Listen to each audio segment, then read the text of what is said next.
Παραμένουμε στο θέμα των απεργιακών κινητοποιήσεων. ΓΕΣΕ και ΑΔΔ σήμερα έτσι έκαναν δυναμικές κινητοποιήσεις. Είναι μαζί μας ο πρόεδρος του Εργατικού Κέντρου Καλαμάτας, ο κύριος Σωτήρης Τσόνης. Καλησπέρα σας, κύριε Τσόνη. Καλησπέρα σας. Κινητοποίηση σήμερα από όλους τους εργαζόμενους. Για πείτε μας πώς πήγε, ποιο είναι έτσι το αποτέλεσμα αυτής της κινητοποίησης. Θεωρείτε ότι ήταν δυναμικές οι κινητοποίησεις σε όλη τη χώρα? Ναι, κοιτάξτε να δείτε. Όπως είπατε για απεργία ΓΕΣΕ και ΑΔΔ και για κινητοποίηση εργαζομένων. Αλλά εγώ τώρα άκουσα για αγρότες και μάλιστα είδα ότι στις ανακοινώσεις ότι κάποια κόμματα και αριστερά κόμματα καλούσαν σε συγκεντρώσεις χώρια του Εργατικού Κέντρου. Αυτό το οποίο θέλω να τονίσω εγώ και πάλι, ότι η απεργία αυτή είχε να κάνει με τους εργαζόμενους του δημοσίου και του ιδιωτικού τομέα. Δεν μπορώ να καταλάβω τώρα τους αγρότες και τα αριστερά κόμματα να βγαίνουν και να μιλάνε για συγκεντρώσεις μακριά από το Εργατικό Κέντρο. Βέβαια καλά κάνουν τη δουλειά, ό,τι θέλουν. Δικαίωμά τους είναι να λένε. Εμείς κάναμε τη συγκέντρωσή μας στο Εργατικό Κέντρο. Αυτό ακριβώς, για να διευκρινίσουμε και για τον κόσμο που δεν έχει παρακολουθήσει τις κινητοποιήσεις, ότι έγιναν δύο συγκεντρώσεις και στην Καλαμάτα. Σωστά. Διαφορετική το Εργατικό Κέντρο, διαφορετικό το νομαρχιακό τμήμα της ΑΔΔ. Ωραία. Η μία συγκέντρωση λοιπόν είναι αυτή η οποία γίνεται πάντα όπως όλα αυτά τα χρόνια που ξέρουμε στο Εργατικό Κέντρο, γιατί ο χώρος είναι εμβληματικός και ιστορικός. Εκεί λοιπόν συμμετείχαν σωματεία του Εργατικού Κέντρου, πραγματικοί εργαζόμενοι και συνταξιούχοι. Στην άλλη πορεία, στην άλλη συγκέντρωση η οποία έγινε στην Κεντρική Πλατεία, το κάλεσμα είχε γίνει από την ΑΔΔ, από ό,τι είδα, και είδα ότι συγκεκριμένα έκανε και κάλεσμα και ο ΣΥΡΙΖΑ και η Νέα Αριστερά και κάποιοι άλλοι. Τώρα αυτό το οποίο θέλω να τονίσω και πάλι, ότι η απεργία είναι για τους εργαζόμενους, δεν είναι για τα κόμματα. Δηλαδή καταγγέλλετε ότι κομματοποιήθηκαν? Δεν καταγγέλλω κάτι. Ναι. Εγώ υπογραμμίζω κάτι. Λέω ότι τις απεργίες τις εξαγγέλνουν οι εργαζόμενοι. Δεν τις εξαγγέλνουν τα κόμματα. Ούτε τα κόμματα υποδεικνύουν τι θα κάνουν οι εργαζόμενοι. Όμως οι εργαζόμενοι έχουν κοινά, έτσι να πούμε, αιτήματα. Αυτό θέλω να πω. Γιατί δεν έγινε μια συγκέντρωση με όλα τα σωματεία, Εργατικό Κέντρο? Το κατάλαβα. Η μία συγκέντρωση, όπως σας είπα, ήταν συγκέντρωση εργαζομένων, η άλλη συγκέντρωση ήταν ετερόκληση των στοιχείων. Πού δεν συμφωνήσατε, κύριε Τσόνη, πού δεν συμφωνήσατε? Κοιτάξτε να δείτε. Δεν συμφωνήσαμε. Για την κοινή εννοώ, για την κοινή κινητοποίηση. Δεν μπαίνει θέμα συμφωνίας. Εμείς κάναμε επιστολή στην ΑΔΔ. Έτσι έγινε μια σύσκεψη από ό,τι ξέρω στην ΑΔΔ με κάποια σωματεία, τα οποία έτσι είναι σωματεία του Εργατικού Κέντρου, τα οποία μέχρι πριν περίπου ένα χρόνο κατέβαιναν με τη σημαία του ΠΑΜΕ, τα οποία τώρα έχει σταματήσει, έχει εξαφανιστεί αυτό το πράγμα. Έτσι αυτό το οποίο λεγόταν ΠΑΜΕ δεν φαίνεται τώρα. Εδώ και ένα χρόνο έχει εξαφανιστεί, δεν ακούγεται πουθενά το ΠΑΜΕ. Ενώ όλα αυτά τα τελευταία χρόνια έλεγαν το ΠΑΜΕ, αυτοί οι οποίοι εκπροσωπούν τα συμφέροντα των εργαζομένων, οι επαναστάτες κτλ. Το ΠΑΜΕ πού είναι, βλέπετε εσείς τίποτα κανένα ΠΑΜΕ? Δεν υπάρχει ΠΑΜΕ. Λοιπόν, απλώς παρουσιάζονται τώρα κάποια σωματεία. Αυτά τα σωματεία τα οποία πρόκειται βέβαια στο ΠΑΜΕ. Μαζεύτηκαν λοιπόν αυτά τα σωματεία και η ΑΔΔ και αποφάσισαν και κάποιο άλλο σωματείο του Εργατικού Κέντρου, το οποίο εμείς το διαγράψαμε εδώ και ένα μήνα. Διαγράφηκε από το Εργατικό Κέντρο. Και ένα σωματείο πάλι. Δεν μπορώ να σας πω αυτή τη στιγμή. Λοιπόν, και ένα σωματείο το οποίο πριν 2 χρόνια ζήτησε να γραφτεί στο Εργατικό Κέντρο, το οποίο δεν το γράψαμε και πήγε στα δικαστήρια και τα έχασε. Αυτά λοιπόν τα σωματεία αποφάσισαν, και όχι μόνο αυτό, τα σκάλεσαν έτσι σε αυτή τη σύσκεψη για να συναποφασίσουμε. Το καταλαβαίνετε δηλαδή. Ναι. Το Εργατικό Κέντρο που είναι ο μεγαλύτερος θεσμικός φορέας της πόλης, που εκπροσωπεί περίπου κάπου 7.000 εργαζόμενους εγγεγραμμένους, να πάει έτσι με 3 σωματεία, με την ΑΔΔ, με 4 σωματεία του Εργατικού Κέντρου, τα οποία διαφωνούν, που σας είπα ποια σωματεία είναι, και στο τέλος να πούνε ότι εμείς πήραμε μια απόφαση κατά πλειοψηφία. Αν είναι δυνατόν.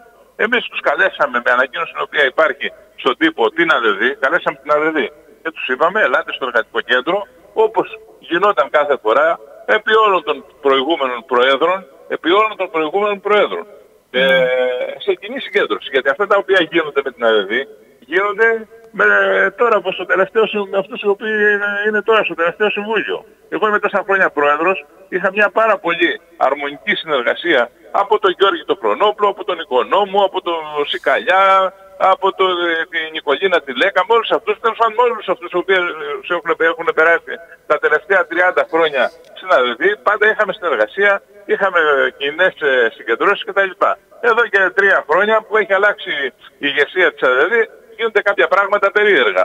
Και όπως σας είπα ότι η συγκέντρωση επάνω που πιο πολύ είχε κομματικό και αντικυβερνητικό χαρακτήρα. Εμείς, για μας ήταν αυτά τα οποία είχαν, να το πούμε, σημασία, είναι τα προβλήματα των εργαζομένων. Και αν δείτε στα καλέσματά μας, σε συνεντεύξεις και σε όλα αυτά τα πράγματα, αυτό το οποίο προβάλαμε, προβάλαμε τις θέσεις της ΓΕΣΕ, αυτά τα οποία προβάλλουμε συνέχεια με τα ψηφίσματά μας όλα αυτά τα χρόνια, που είναι θέσεις των εργαζομένων. Δεν μας ενδιαφέρει εμάς αν αυτή τη στιγμή είναι κατά της κυβέρνησης ή η προηγούμενη κυβέρνηση κάναμε διαφορετικά. Και στην προηγούμενη κυβέρνηση λειτουργούσαμε το ίδιο και σε αυτή την κυβέρνηση λειτουργούμε το ίδιο και στην επόμενη κυβέρνηση θα λειτουργούμε το ίδιο.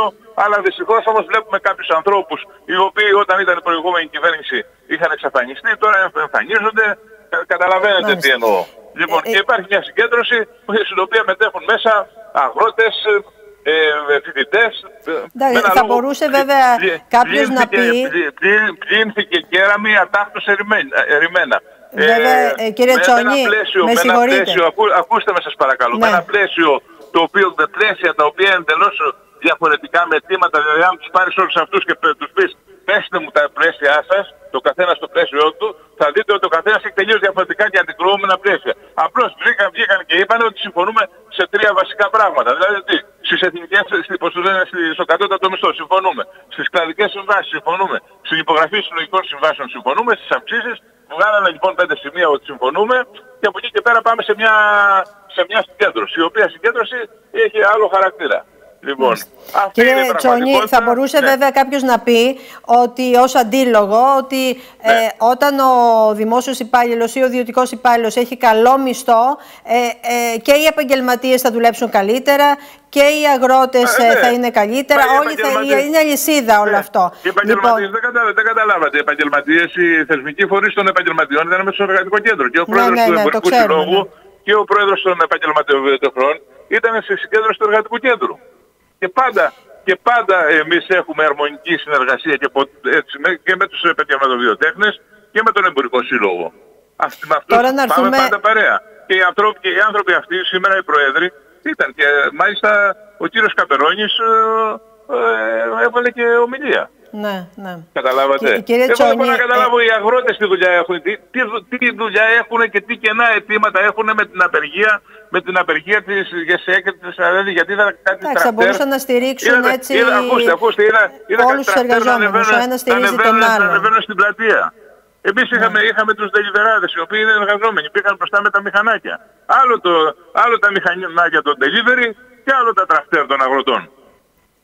Κύριε Τσόνη, επειδή όμως η ουσία είναι μία, ότι όλοι οι εργαζόμενοι αντιμετωπίζουν σοβαρά προβλήματα και να έρθουμε σε αυτό, να έρθουμε στα αιτήματα. Θα έρθουμε στα αιτήματα, όμως θα σας πω κάτι. Είναι εύκολο να πούμε και εμείς στο εργατικό κέντρο να κάνουμε μια μεγάλη συγκέντρωση και να αρχίσουμε να καλέσουμε τους αγρότες, να αρχίσουμε να τους καλέσουμε όλους, μόνο και μόνο να παρουσιάσουν με μια συγκέντρωση η οποία τι θα είναι.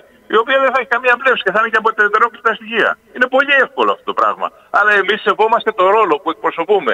Και λέμε ότι εμείς θέλουμε να κάνουμε συγκεντρώσεις εργαζομένων, ανέργων και συνταξιούχων. Και αν δείτε, είχαν έρθει οι συνταξιούχοι του ΑΠΟΤΕ και οι συνταξιούχοι του ΙΚΑ, ήταν όλοι αυτοί. Συνεπώς, εσείς τώρα θεωρείτε ότι η δική σας συγκέντρωση είχε λιγότερο κόσμο γιατί δεν είχαν έρθει κόσμος που δεν ήταν μέσα στο πλαίσιο. Σας είπα, η συγκέντρωση δική μας ήταν ξεκάθαρα. Ήταν ανθρώποι οι οποίοι ήταν εργαζόμενοι. Ήταν ανθρώποι οι οποίοι ήταν συνταξιούχοι, δεν ήταν αγρότες, δεν ήταν φοιτητές, δεν ήταν μαθητές και δεν ήταν ανθρώποι οι οποίοι τους είχαν καλέσει τα κόμματα. Ναι. Είδα χθες ότι βγήκανε αριστερά κόμματα και λέγανε κάτω. Τα κόμματα δεν υποδεικνύουν τις απεργίες. Οι εργαζόμενοι καλούν, μάλλον οι θεσμικοί εκπρόσωποι των εργαζομένων, τα σωματεία ή τα τριτοβάθμια όργανα καλούν σε απεργία. Και από εκεί και πέρα συμμετέχουν. Δεν καταλαβαίνω αυτά τα πράγματα. Κύριε Τσόνη, καταλαβαίνουμε έτσι την αντίδρασή σας, αλλά συνήθως παρατηρούμε σε όλες τις απεργιακές κινητοποιήσεις γίνονται 2 συγκεντρώσεις, είναι αλήθεια. Να ξέρουμε όμως γιατί τα κάνουμε. Να ξέρουμε τις συγκεντρώσεις γιατί τις κάνουμε. Τις κάνουμε επειδή μας ενδιαφέρουν τα συμφέροντα των εργαζομένων ή επειδή έχουμε άλλα στο μυαλό μας. Και όταν αλλάξει η κυβέρνηση, η όποια κυβέρνηση, κάποιοι έτσι οι οποίοι τώρα κρύβονται. Εγώ δεν θέλω, ξέρετε, ότι δεν έχω κανένα πρόβλημα και δεν θέλω να υπερασπιστώ καμία κυβέρνηση. Και ποτέ δεν ήμουν φιλοκυβερνητικός.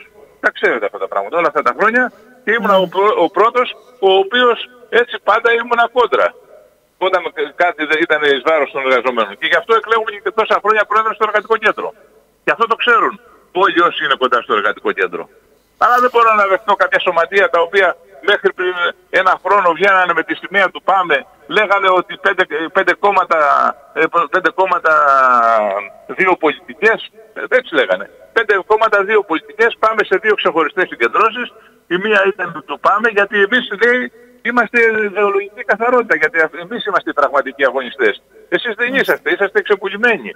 Εμείς θέλουμε την ιδεολογική καθαρότητα, δεν πάμε ούτε με τους αριστερούς, γιατί εμείς είμαστε πραγματικοί αριστεροί, οι άλλοι είναι light, εσείς είσαστε ρεφορμιστές, δεν είσαστε αγωνιστές και ξαφνικά όλα αυτά άλλαξαν. Κύριε Τσόνη, περίεργα πράγματα αυτά. Είναι περίεργα πράγματα. Είναι ένα θέμα αυτό. Ο διαχωρισμός των εργαζομένων είναι ένα θέμα γενικότερα. Ναι, αλλά ο διαχωρισμός, ακούστε, ο διαχωρισμός όμως δεν έγινε από εμάς, από το εργατικό κέντρο. Ναι.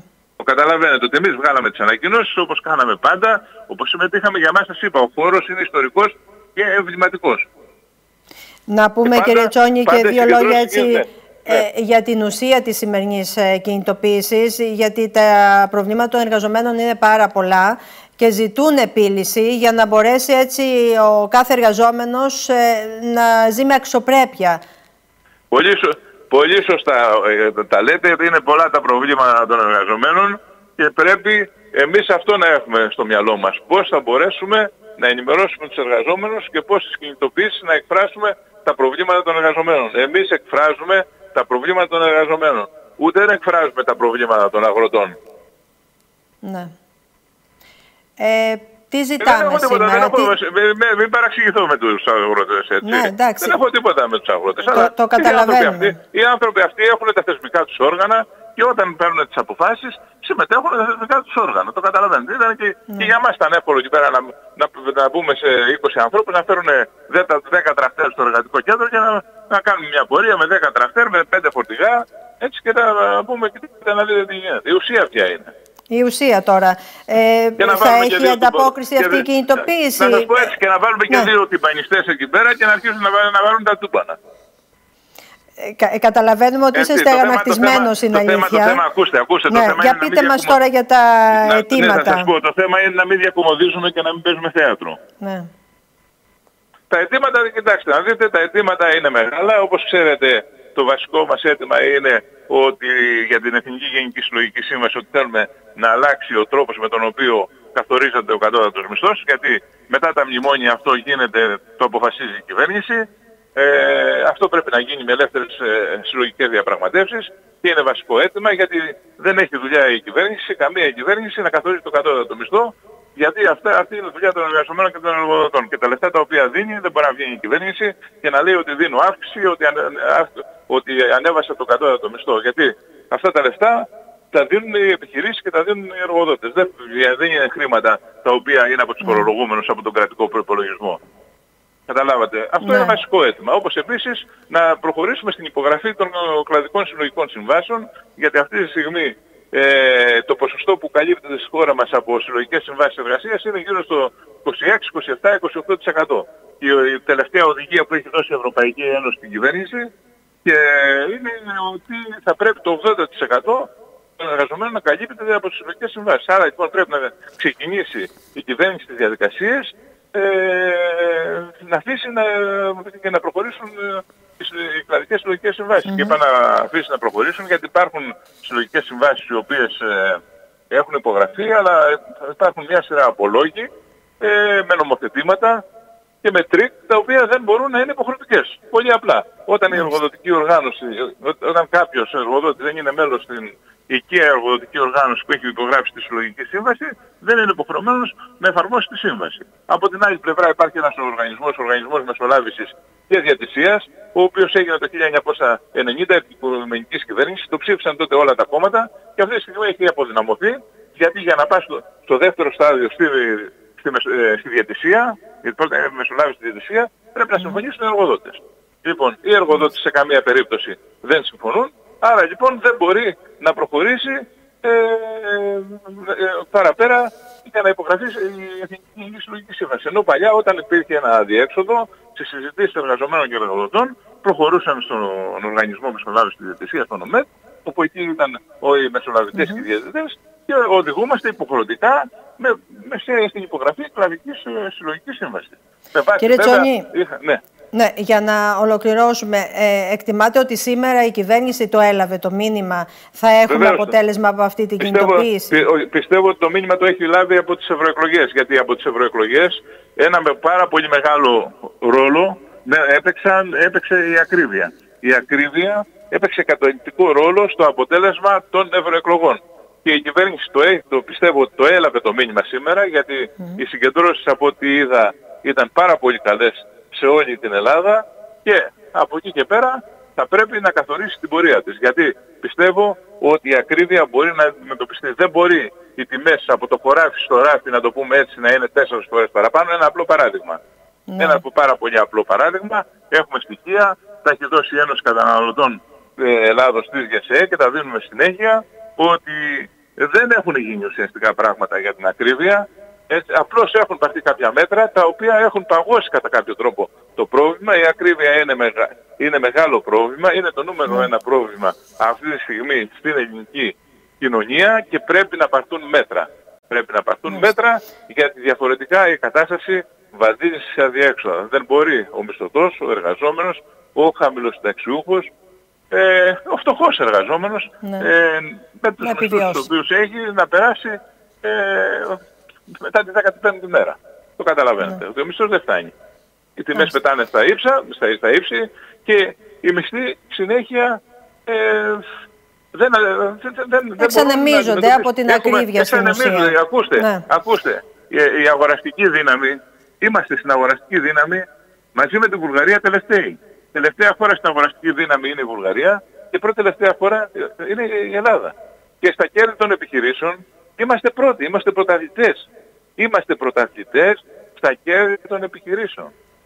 Καταλαβαίνετε αυτά τα στοιχεία που λέω, λένε πολλά πράγματα. Είναι και αδιάψευστα στοιχεία. Θα έχουμε την ευκαιρία να τα ξαναπούμε, γιατί θα είναι έτσι τα ζητήματα αυτά που θα επικρατούν και το επόμενο διάστημα. Να σας ευχαριστήσουμε για τη συνομιλία, κύριε Τσόνη. Να είστε καλά.